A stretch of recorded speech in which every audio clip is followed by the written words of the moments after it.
All right, welcome to the show. Today's guest is a current NBA G League player and a former Division One athlete who brings a unique blend of athletic excellence and professional achievement to everything he does. A professional sales graduate from Weber State University, Blaise has built a reputation as someone who's disciplined, consistent, and relentlessly resilient, applying the lessons learned on the basketball court directly to the game of life. Grounded in a strong faith and a clear set of values, he is deeply committed to personal growth and development, always seeking to learn and find new ways to add value to those around him. Beyond the sports, he is passionate about helping small businesses grow, channeling the same focus and determination that drives his athletic career into empowering entrepreneurs and building lasting impact on the community. Please welcome Blaise Threatt. I appreciate it. It's quite an intro. I didn't realize it was going to be that extensive. That's pretty nice, though. Well, I appreciate you doing this. I know you're busy. Um, Tell us what you're up to currently. Well, I just finished my first professional basketball season in the NBA G League. I bounced around. I was originally with the Denver Nuggets G League squad up in Grand Rapids, and then got traded over to Miami Heat's G League team, which was quite a shift in culture. But I mean, it was a really interesting experience, and I'm very grateful for it. Tell me about that culture. Like, what is G League culture about, and Yeah. what's the difference between those two teams? Well, it's completely different because Miami and Denver, they run their organizations differently, top to bottom. So when you go to Denver, it's kind of a more relaxed vibe and a lot more optional stuff. And then I got over to Miami, and it was like Pat Riley's Heat culture. It trickles down to the G League team, and we're doing body fat percentages, weigh-ins weekly. We're practicing 2.5, 3 hours. 55 games into the season. It's hard work, but I feel like that was more of a my style. I'm used to that in college. I'm used to that kind of in my life is pushing to the max and seeing how far you can go. So I think it was really a applicable and good experience for me. Great. And so, tell us, people that are listening, what is the G League? Like, how is that like comparable to the Yeah. minor league baseball system, which I think people are pretty familiar with?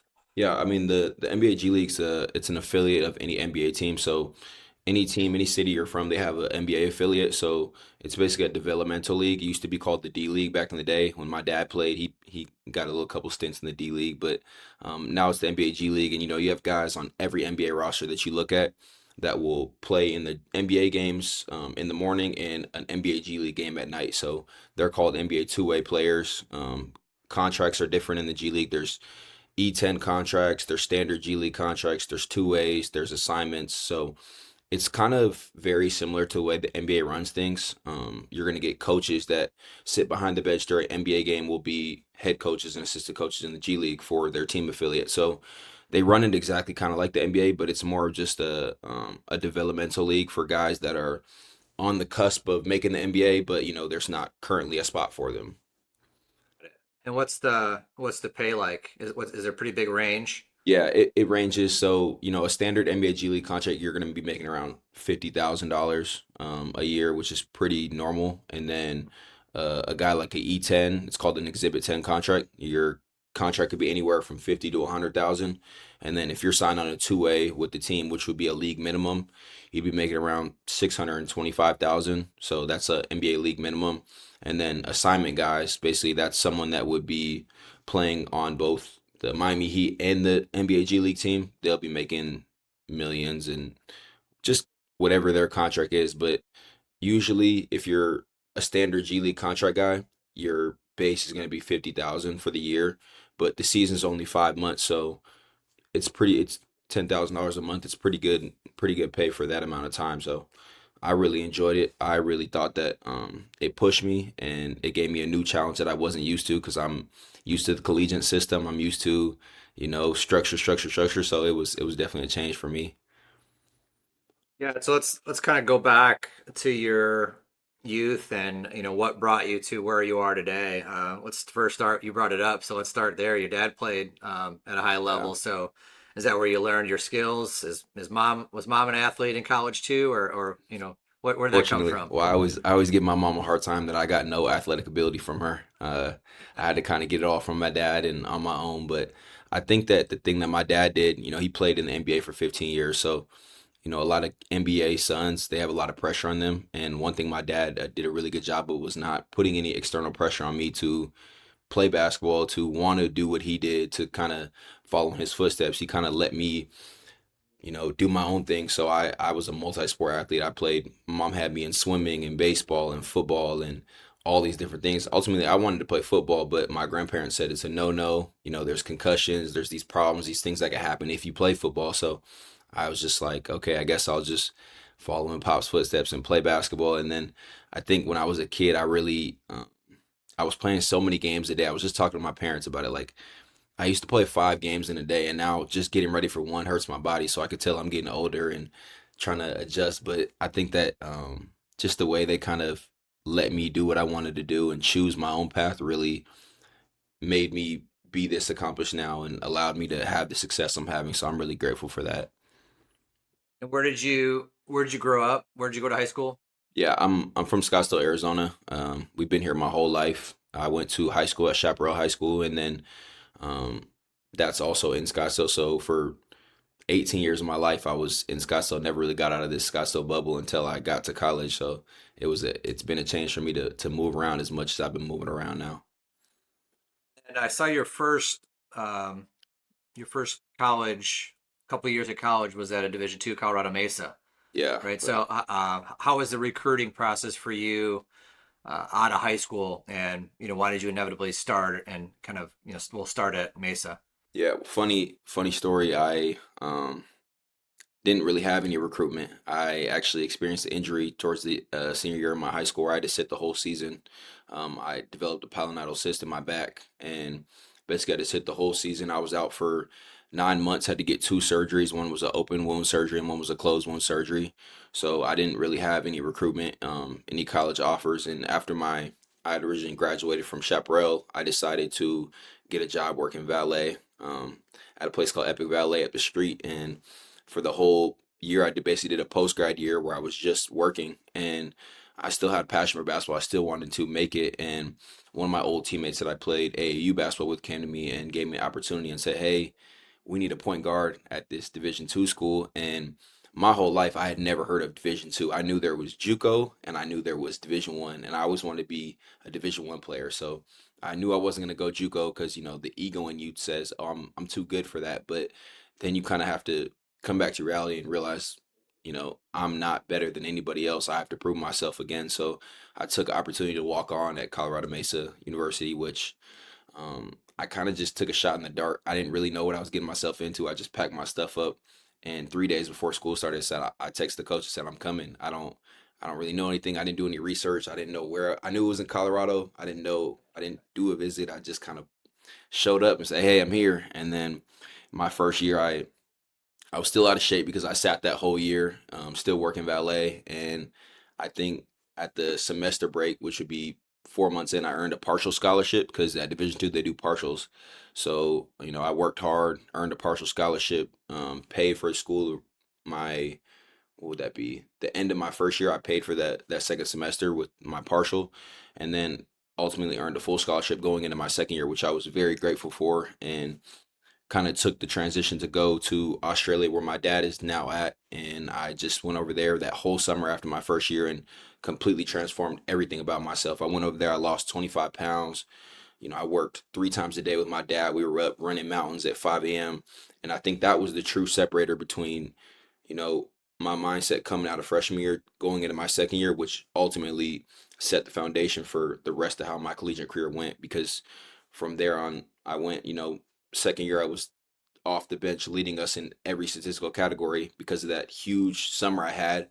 And then going into my third year, I decided to stay because I was like, I can have a huge year. Like, I can be the guy this year. And that's when my coach, Mike DeGeorge, really put the faith in me to be the guy. And he said, "Here, this is your team. We're gonna lead. We're gonna go as you go." And that's the confidence he instilled in me. But that had come from all the work I had put in myself. So I think those 3 years really set the foundation for ultimately when I transferred to, as you can see in the background, Weber State University.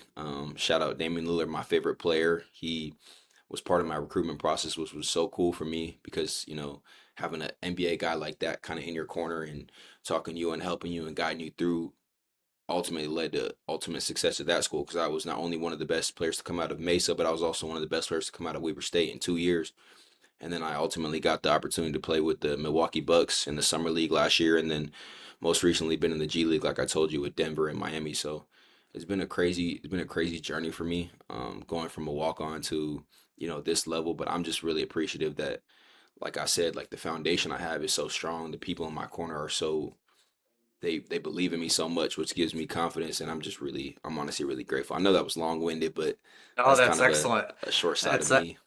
I love it because we do a lot of these, and I think a lot of kids, especially nowadays, they have that same mindset. Division one or bust is sort of the mentality, and I can't tell you how many conversations I've had, regardless of sport, basketball, football, baseball, softball. Like the journeys, people's journeys are all different. Their paths are different. So Yeah, they see in the social media era, they see these guys, play at a high level for a long time, and they think it's super easy. But your path is probably not as atypical as people think.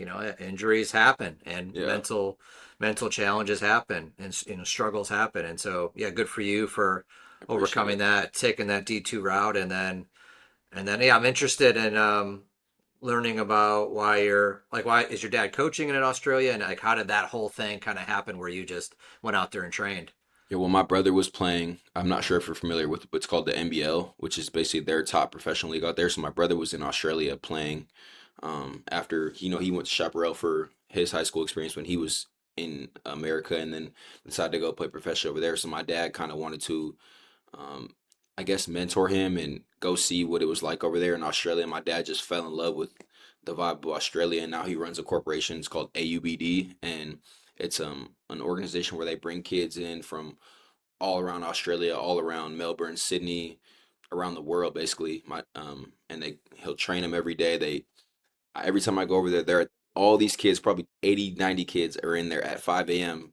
in this cold gym working out with my dad and my brother. They're on two different courts, and they're in there developing kids and training them. And their goal is to try to put them in colleges over in the United States. And they put over 150 kids in schools. So it's just really cool to see them giving back. And my dad's still trying to live in his glory days over there in Australia, so he's a little local celebrity over there.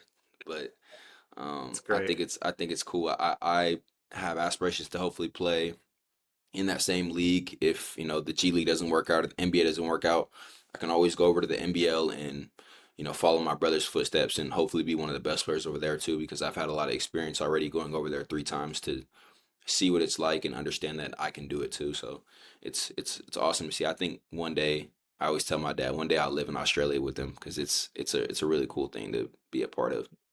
Nice. And how old? Your brother's older, I'm assuming. How much older? Yeah, he's like about 10 years older than me. He has a family, kids, the whole nine. So all his kids play. He has 4 kids. They all play basketball, and they all want to play in college. So it's cool when I come over there and I could show them kind of living proof of what it takes to get to the level they want to get to and just give them tips and tricks. Every time I go over there, all his kids are super enamored by just watching me play because the American style is it's night and day to the Australian style. The way we play is so much different. So it's cool when kids get to see that different side and see what it takes because every year my dad will bring over all those kids to America and they call it the tour and they'll come over here and my dad will give them that American experience. They'll put them in tournaments in California and in Vegas and these different locations just to show them that if you want to play at the Division 1 level, like you guys say, you're gonna have to play against these type of kids. Because I'm gonna be honest, I think America is light years ahead of basketball than Australia is, and that's not being biased. That's just seeing both perspectives. But it's a lot more physical. The team style over there is a lot more team oriented. Over here, it's a lot more individualized. So there's a lot of differences, and to give those kids that experience like I've had, it's really gonna separate their experience as they get older, as they go to high school, and as they go to colleges. So I think it's really cool that they do that.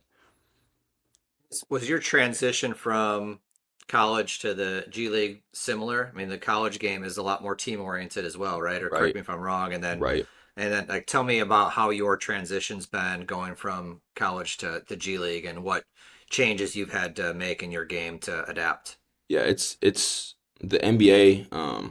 So when I got to Milwaukee this past summer for summer league, Doc Rivers was with us in Vegas, and he gave us a conversation. And he said the NBA. He said one thing that really stuck with me. And he said the NBA is full of specialists, and what he meant by that is everyone gets really good at one thing because if you're not LeBron James or you're not Kobe Bryant and you're a young player and you're trying to make it in that league, you have to come in and add value in the area that they need it because they're paying LeBron James and they're paying Kevin Durant and these big time players $200 million to shoot all the basketball. So how can you make an impact? Because you're not going to go in.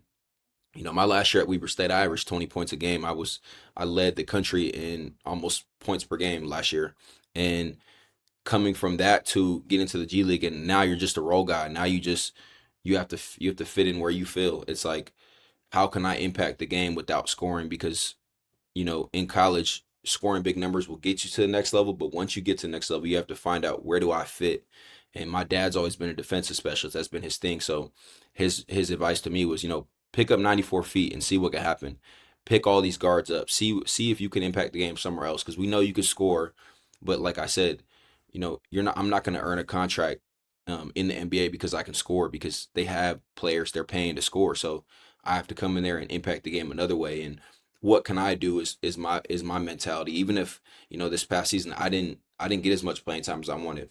Am I going to sit here and am I going to be on the bench upset about it, or am I going to be coachable, adaptable, and available? Because that's my thing. If I can be those three things, then any team will need me. So I think that having that mindset is what's going to separate you. And as a young player, everybody wants to score, but you got to realize there's only one basketball. There's 15 guys on the team. There's one basketball. So you can earn a scholarship. I always tell kids you can earn a scholarship at Division 1 level if you're the best defender on the court.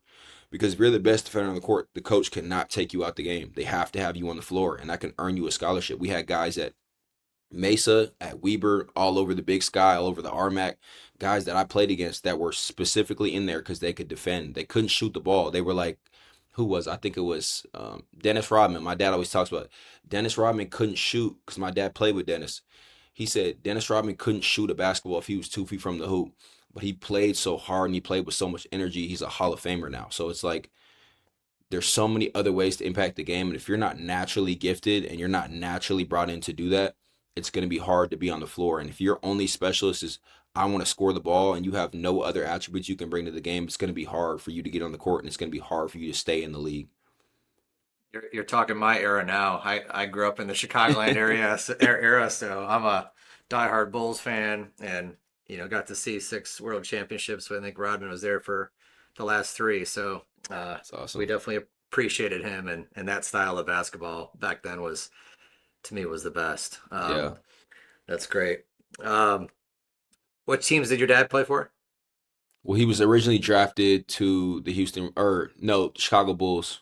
So I think it was 83, 84. He was played with Jordan. I think they were both rookies his first year. And my dad has a funny story about Jordan, why he got traded. It was the last game of the season, and my dad's first year, he was the last pick in the draft, and he always says they only picked me because they liked my name. They thought I had a really cool name, and they looked at my numbers, thought I had a cool name, and said, "Yeah, we're gonna take this guy." So he was the very last pick in the NBA draft, and because of the last pick, obviously he wasn't getting any playing time his first year. So last game of the season, I guess Phil Jackson had told him to check into a game. He ran over to the scores table, said, "Yo, Mike, I got you," referring to Michael Jordan, and Mike kind of waved him off and said, "Nah, I get somebody else." And my dad had to say he had to do the walk of shame back to the bench and sit down. He said the next day he walked into the GM office and said, "Yo, I want to be traded. I can't do this because like the ego in him thinks he's better than he is, but you have to prove yourself like everybody else does because that's Michael Jordan you're talking to." So he played originally with the Bulls 1 year. He got traded. I think he went to the Lakers. That was where his biggest stint was. He was there for about 7 years and then kind of bounced around at the end of his career with the Rockets and then the Supersonics ultimately. So he had a really good 14-year NBA career, and it wasn't because he was the best scorer on the court. It wasn't because he was the best. He specialized in defense and he was a great teammate. Those were his two things. So why not try to follow in those footsteps of how can I impact the game? Because I know I can do it. I work extremely hard. I put the work in that he does. So he has the blueprint. All I have to do is follow it. So I think it's a cool mixture. That's great. A lot of times I talk to at current athletes and their parents were professional athletes themselves, and there's a lot of maybe emotional torn or some animosity or some stress or undue stress. Doesn't sound like you have any of that, right? It sounds like at all. you and your dad's relationship has been great, and he's really supportive, and you've learned a lot from him. Like, um, you give a lot of credit to him and how he's raised you to be the man that you are and the athlete that you are. Yeah, I mean, it's funny because my dad was always in Australia, so it feels like I was born in a single parent household. But my dad calls me every day. I go over there a couple times a year to see him, so it feels like my mom's done the brunt of the work, but my dad's definitely been the foundation on my athletic side because, like I said, my mom's wasn't really an athlete. My sister, she's in med school now. She was an athlete in high school, but never played collegiately, so I kind of had to rely on kind of his experience to understand my experience because it's hard to go to a parent that doesn't have that experience of playing collegiately and going through these struggles and getting to the NBA level. It's hard to talk to a parent that doesn't have that experience because they can only tell you from their perspective, which isn't a experience based perspective. So it's awesome that my dad hasn't put any pressure on me. My mom has not put any pressure on me. All my mom did was take me to every basketball tournament and sit up in the top of the stands and cheer me on, whether it was a good game or bad game. And you see, especially in AAU and youth basketball today, one thing I can't really stand watching is parents trying to live through their kids and live through their kids' dream. Because that for me, it's tough to watch because a lot of parents don't fulfill their own dream and then try to live it through their kid, and then ultimately it puts pressure on a kid to have to be successful and feel like they need to perform, and if they don't, they're not worthy. It's like you gotta let the kids do what they want to do, and they're gonna figure it out if they really want to do it, like I did. So I think growing up with that perspective and having that as a parent, it was really beneficial for me, and I think I give them all the credit. I give everybody else credit for kind of where I am today because I'm appreciative, and like I said, I come from a walk on spot, so I understand what the bottom looks like and trying to work your way up at every level because it's a lot of hard work, and if kids can understand that it's not going to be the grass isn't always greener, and with the transfer portal and all these things today that are happening, it's like how can how can you stay faithful and how can you develop in a program if you're not in one situation. So I think um, that was a long-winded answer, and I think that just being Very grateful for where you're at is the most important thing. Yeah, very well said though. I appreciate that. And I think I saw that you're a 4.0 grade point average, so sounds like Very mom proud of played a that. pretty significant role I'm in very proud of your that. academics, Yeah. right? Yeah. And your sister's highly successful as well. So mom did something really well and deserves a lot of credit. I mean, I give her all the credit. She like education has always been my grandparents were doctors. My sister followed that route. Um, Education's always been the biggest thing in our household. It's the one thing we could fall back on if athletics didn't work. Because when I told you I got injured, what do I have to fall back on? And that was my education. And I was very serious in college about trying to. I was male athlete of the year last year. Academic All America every year I was in college because as a collegiate athlete, a lot of kids go with the perspective of if I'm great on the court, I'm gonna play, and it's a false narrative because if you don't have academics and education to back you up, you aren't eligible to play, and you won't even be on the court. So my first priority was I'm gonna develop a routine of how can I knock all my athletic or academics out so my athletics don't get affected and I can focus on these every day. So even last year, my schedule was I would go in 2 to 3 times to our tutor or whoever they gave assistance to us, and I would do all my homework for the week because I knew we played on Thursday and Saturday, and Thursday, Friday, Saturday, and Sunday I want to focus on basketball and recovery. I don't want to have to focus on my schoolwork or a test that's going to come up. So I'm going to try to knock out all those things the first 3 days of the week, and then let basketball fall where it's going to land because that helped me focus on just basketball on game days. I never had to do homework assignments on game days. I never had to do tests after games like a lot of kids. Even when I was at Division 2, we drive to every game. So after the game, we would drive home 6 hours, and we have kids in the back of the bus taking tests, trying to cram in homework. And I never wanted to do that. I just wanted to play the game, focus on recovery, and go home and play Xbox. That was my thing. So how can I Yeah. cram all my favorite things in and do that? Yeah, and you're right on that false narrative, right? I mean, people think, oh, if I'm great, I'm gonna make it. Well, no, man. Like at that level, everyone's great. You said it earlier of like you need to find because everyone's great, you need to find a niche in order for you to get To fit yourself in. channeled into that team. So especially in basketball where it's an international sport and you're not just competing against college graduates in the United States, you're competing against, The world. everyone from all over the world. And it's 2 rounds, right? Yeah. Yeah. I mean, you're 2 rounds, and if you're the last pick in that second round, you're still not going to make it. Like to your almost like to your dad's point. So Yeah. yeah, it's a brutal game. It's a brutal, but you clearly handled it correctly, and you're very well Appreciate put it. together because of it. Well, let's take a quick break for our sponsor here, Rally for One. We'll be right back with some more questions for Blaise.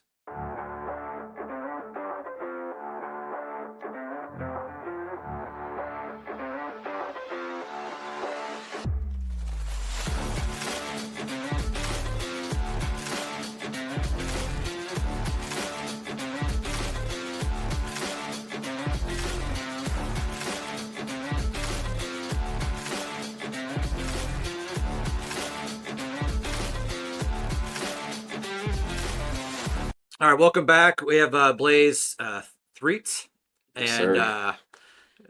the triple threat. I'm sure that's probably been used a bunch with the play on words. Yes, sir. We talk a lot about parent traps and other podcasts we've done, and I think you alluded to one already of thinking that hey, just because you're great, you're going to be able to make it, or parents being way too involved in kids' lives. Is there another parent trap that you think is out there for kind of the club circuit or the Yeah. AAU circuit in basketball?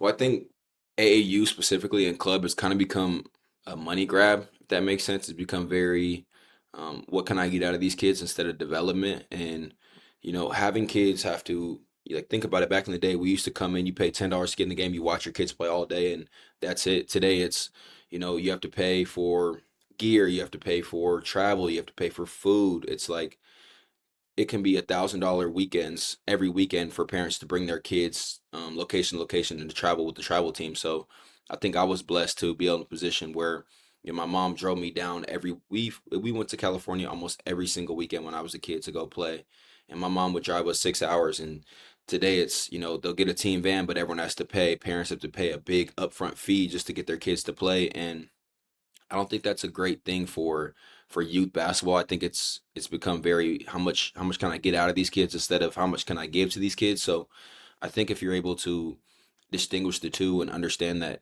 it's about development, and when you're a kid it's about trying to get better and play against other kids and get experience, because ultimately if you're just in it for the money as a coach or as a higher up or an exec, none of these kids are going to develop, and there's going to be no success in your program because nobody's going to get to the next level because none of the kids are going to be developed. So I think it's a double-edged sword, honestly, that it's become like that. But I mean, I'm not saying everybody runs their programs like that. I know I didn't. The team I played with my whole life growing up, we didn't run it like that. But I definitely see it a lot with kids today. And when I become a parent one day, I know that that's what it is. And I think kind of following the footsteps that I've gotten from my dad and from the generations before, I think that's what's gonna help the kids I have in the generation that comes behind me.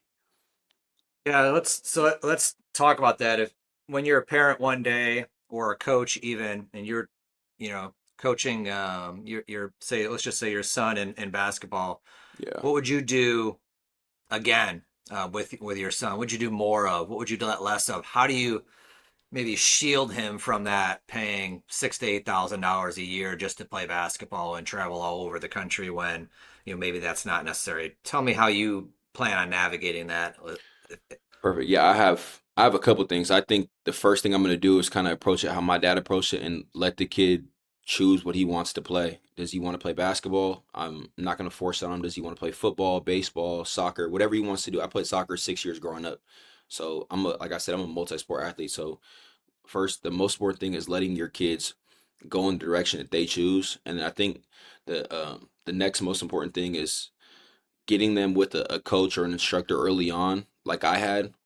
Funny story. I saw my old AAU coach a couple weeks ago before I went to play in the with Miami's G League team, and I had a conversation with him. His name was Mark Brown, and I told him I was appreciative of him because he was the hardest coach I've ever had.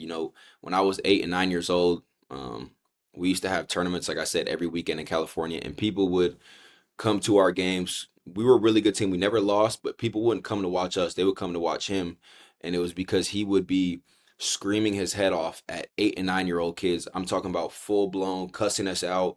We'll throw a turnover and he would call a timeout and dart to the middle of the court to cuss us out all the way back to the bench. Like it was that intense. But being coached that hard, I just had a conversation with my mom about it. And she said, my dad said, keep him around as long as possible in that organization. I was with him for 7 years. And that was the hardest coach I ever had. And I got that experience when I was 8 and 9 years old.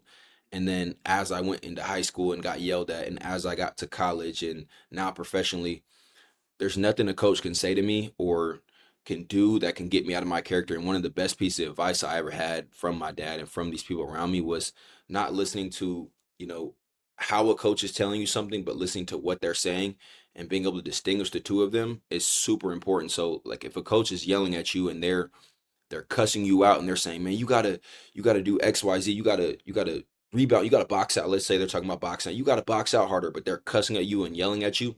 A lot of kids won't be able to distinguish the tone they're saying in and not just be able to take out the what they're saying. For me, okay, he said box out. I'm just gonna box out next time. I'm not gonna listen to what he's saying. I'm not gonna listen to the tone he's telling me it because then I'm gonna get in my feelings and ultimately that's gonna affect my play. Is I'm not gonna be receptive to the information. So I think those two things just kind of as a parent, you have to understand that this is your kid's dream and not your dream. And you have to kind of let them do what they do. And then if they choose to go in a direction, finding them the best youth, whether that's coaches, mentors, any leadership role, finding them the best person to be around and then keeping them in that program, it's gonna develop great qualities and great instincts for the kid. And also, like I said, I was with my coach for 7 years, so that developed a sense of loyalty. Kids every year are jumping school to school to school, and it's all for money, but there's no development on that side. And my dad always said, if you're good enough, they're gonna find you. And that's been my mindset. I've always stayed in the programs. Like I stayed at Colorado Mesa for 3 years when I could have left after my second year. I stayed at Weber State for my second to last year because I got an extra year. So I got 5 years of college. And my senior year, which is my last year at Weber, I stayed because I could have left for a bunch of money after my first year at Weber because I had a really good year, but I decided to stay because I've been loyal to every program I've been to. And I remember I had a conversation with the coaches about how I'm just a loyal person. I told them when they recruited me that that's just my mindset. And like I said, Damian Lillard, super loyal person, like super loyal to Weber State, gives back to us, super loyal to Portland. Now he's back there. So just kind of having those experiences and those life experiences as a kid, it shaped my entire life going forward. And I'm just very grateful for all of those experiences. Yeah, a couple great points there, and there's a lot of press about that right now in the news, especially with the Yeah. is it Danny Hurley from UConn, right? Like, he's tough on him, and Michigan State coaches are tough on him, but there is, those players are not leaving those programs either. I mean, I don't care how hard those guys are. Yeah. I think what resonates with good coaches like that, and probably the coach that you played for 7 years, is they're doing it because they love you, right? And it comes out of their pores of like, hey, I'm hard on you not because I don't like you. I'm hard on you because I love you and I want the best out of you. And if you can surround yourself with a guy like that or a person like that, then you're just setting your son up for Yeah. success. I agree. So it's great to hear, and I think that can't be said enough in today's culture, where I think generally we're probably a little bit too soft. Um, I so agree. it's great for someone who's, I think, 26 saying that, as opposed to someone who's 53 saying that. Yeah. I appreciate it. um, Tell me one of your coolest, kind of most memorable experiences ever. Basketball or life? Yeah, either one or both. Um, I don't have a single experience for basketball. I think all my experience has been awesome. Like I said, I've seen every level of what it takes to play at. And I think just the whole experience and being super where my feet are that's the thing I'm most grateful for in basketball. But I think the coolest life experience I've seen, my grandparents are getting older now, and my grandpa has dementia, and my grandma just got diagnosed with cancer. So they're kind of nearing that finish line for them. But being able to, we're all in Scottsdale. My grandparents are 10 minutes up the street at a retirement home now, and they used to live 5 minutes up the street in a house right by us.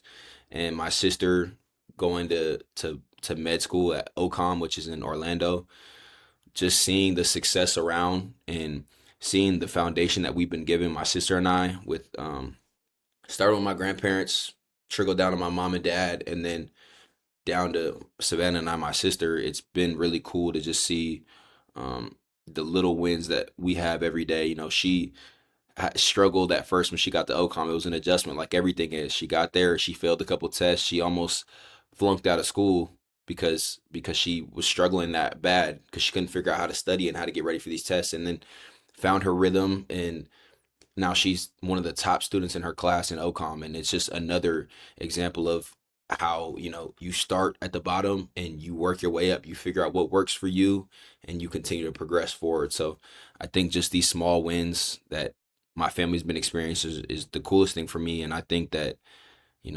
celebrating those wins is super important because you can get caught up in, what's next. Everyone's always caught up in, okay, if I get this promotion, then this will happen, or if I get this house, this will happen. But being where your feet are and celebrating small wins is super, super important because that's what really, um, it sounds corny and it sounds cliche, but the journey is always more important than the destination. Because I can look at, this jersey behind me and be like, oh, look at all I've accomplished. Or I can look up, what I've accomplished in basketball. But then I think about, okay, who helped me to get there? Who were the people that set the foundation for me to be successful at each level?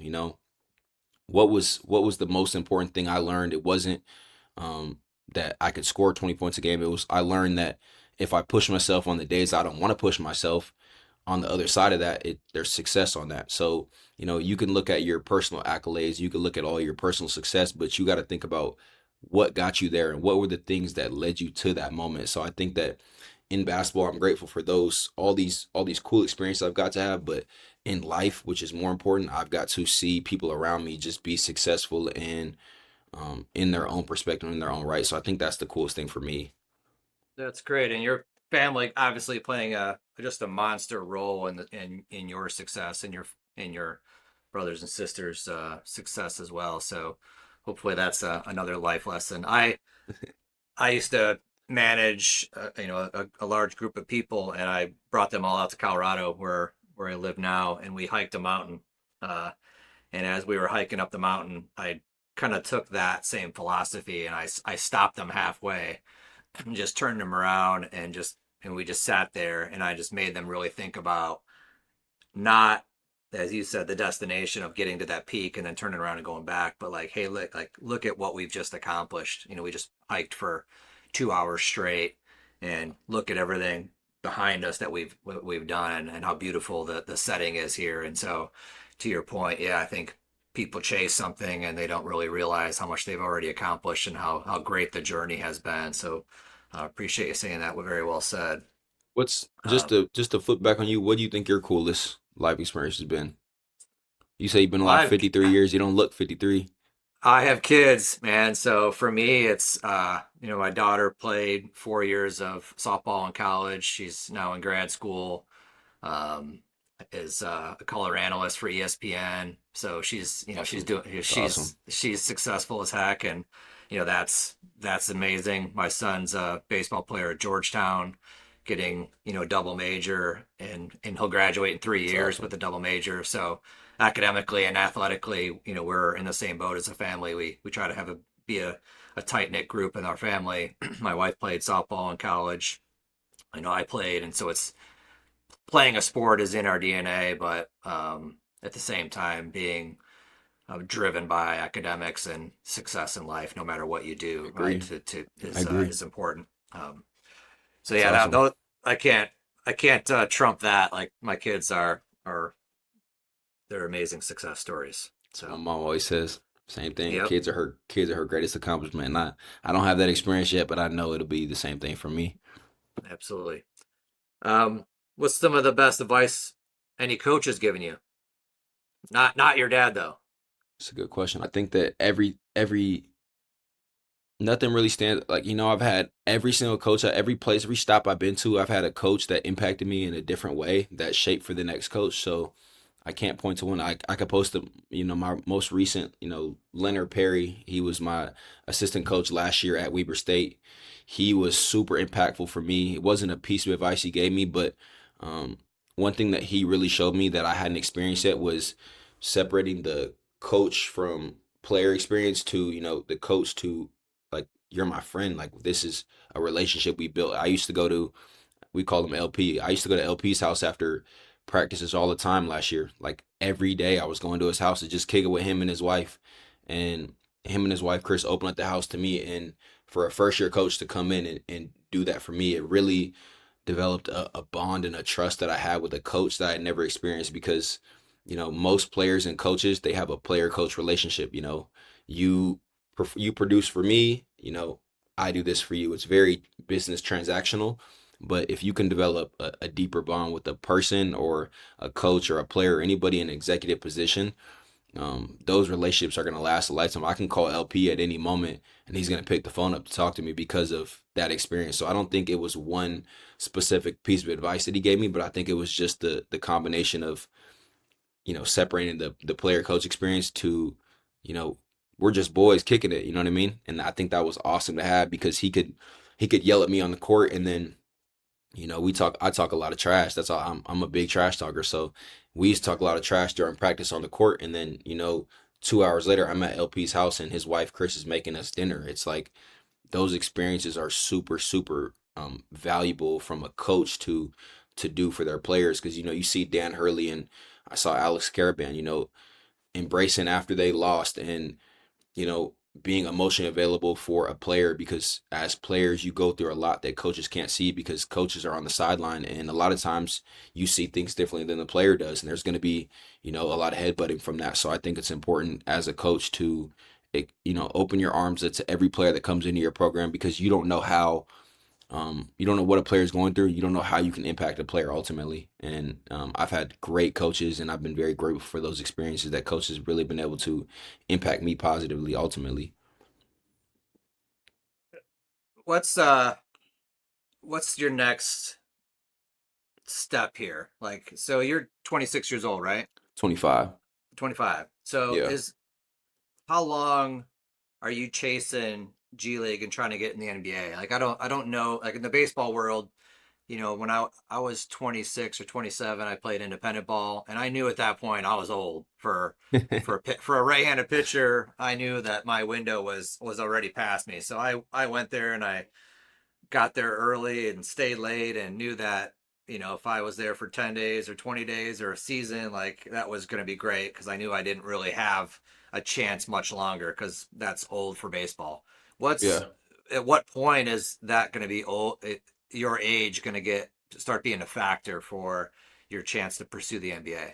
It's a great question. Everyone knows the NBA is only getting younger as time goes on. They're drafting players that are 18, 19, first rounder lottery picks. Most of the lottery picks you're going to see this year are going to be 18, 19-year-old freshman guys. So I understand that. I'm aware of that, and I think that I just love basketball so much that I'm willing to go across the world and play basketball for whatever the money amount is until I'm done playing because I still feel good. My body feels good. I always want to chase my NBA dream, and if that doesn't work, I have so many other things and so many other factors I can fall back on. Like you know, I graduated at Weber State with a professional sales degree, which I didn't know was an actual major until I got there.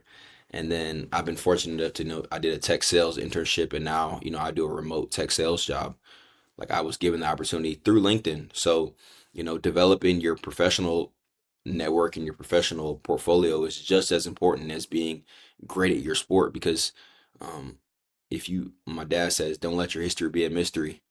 Like, don't let what you've accomplished not be seen by others. So, if you have a story and you have something great that you can show or give to others, why not, let people know? And I've given this opportunity through LinkedIn. Like, I met Shay through LinkedIn. Like, this is all just me trying to get my story out there and try to help whoever's behind me or whoever needs it. Because there's athletes that reach out to me constantly about advice or things that they can do to get to this level. And I have cliche advice, but if you sit down with me and I give you a perspective, maybe something I say resonates with you, because not everything, people's have short attention spans and it's hard to really get to someone. But is there something you can do or say in a conversation that can impact the kid positively going forward? That's the perspective I have, because no one's going to sit here.